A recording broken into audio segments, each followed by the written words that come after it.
PAB Sukkur पारां ॾिसण खां महरूम माज़ूर माण्हुनि में ईद जा तोहफ़ा विराइण ऐं इफ़्तार डिनर जी तक़रीब मुनक़िद कई वई। ॾिसण खां माज़ूर ऐं महरूम माण्हू हिन ई समाज जो हिसो आहिनि।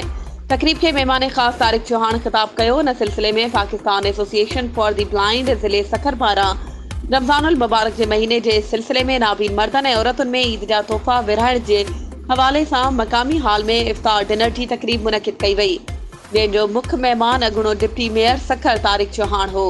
जॾहिं त हू उन मौक़े ते अॻूणे deputy mayor Sukkur Tariq Chauhan, social welfare खाते सखर जो अॻूणो deputy director Syed Naseer Shah, Pakistan association for the blind जो सूबाई अॻवान अब्दुल जब्बार मीरानी, सखर जे सदर Hafiz Sohail Ahmed, madam Kausar Sohail, PP ladies wing जी अॻवान madam Azra Jamal, Pakistan Tehreek Insaf madam Safia Baloch, Insaf women section Sukkur division जे नूरुल हसन, अक्षा हयात जे नूरुल हसन, मजदूर वेलफेयर एसोसिएशन जे मोहम्मद शहबान मांझू, मजदूर इतिहाद जे तालिब हुसैन मल्हा, इरफान ऐं ॿियनि शिरकत कई।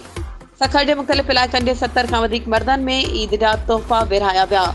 महिमान Pakistan association for the blind ज़िले सखर जी कोशिशुनि खे साराहियो ऐं तक़रीब जे मुंतज़मीन ऐं शिरकत कंदड़नि खे पंहिंजी भरपूर ताबन जो यकीन ॾियारियो।